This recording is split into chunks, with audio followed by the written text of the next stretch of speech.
बहादुर पारा की प्रस्तुति करते हैं मैजिक।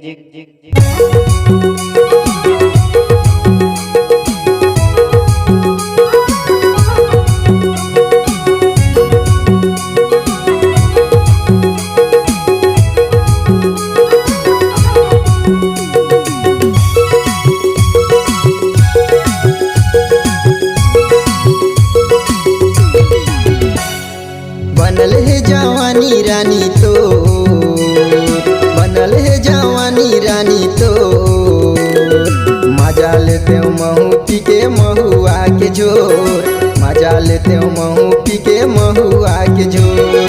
सोना के जवानी हवे मोर, सोना के जवानी हवे मोर, ऐसे जाना बोल नहीं तो देहु डांडा टोर, ऐसे जाना बोल नहीं तो देहु डांडा टोर। मजा लेते हो महू पी के महुआ के जोर, ऐसे जाना बोल नहीं तो देहु डांडा टोर।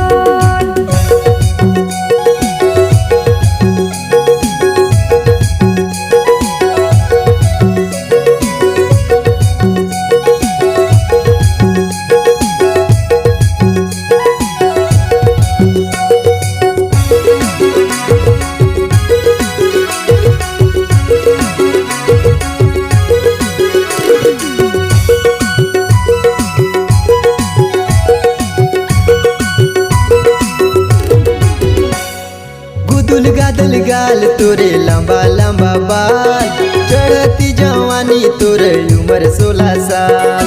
कठा कठा पैंट पीने हरे तर फैसान, छोड़ी पटक अकल नहीं टुराते कैसान। गुदुल गादल गाल तोरे लंबा लंबा बाल, चढ़ती जवानी तोरे उम्र 16 साल। कठा कठा पैंट पीने हरे तर फैसान, छोड़ी पटक अकल नहीं टुराते कैसान। बने है जवानी रानी तो, बने है जवानी रानी तो, महू मजा लेता पी के महुआ के जोर। ऐसे जाना बोल नहीं तो देहु डांडा टोर।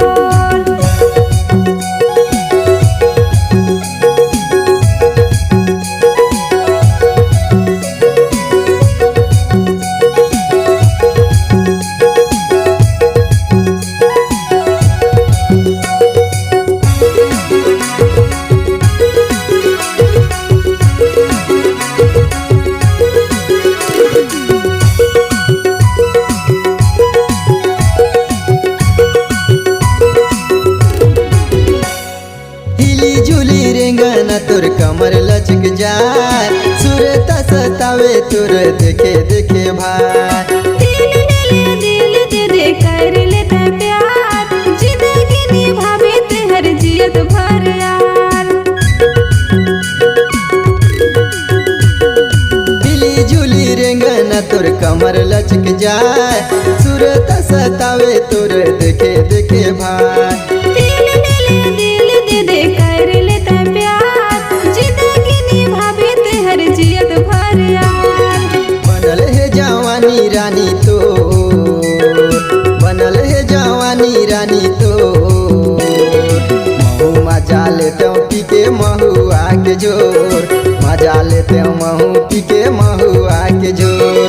सोना के जवानी हवे मोर, सोना के जवानी हवे मोर, ऐसे जाना बोल नहीं तो देहु डांडा टोर, ऐसे जाना बोल नहीं तो देहु डांडा टोर।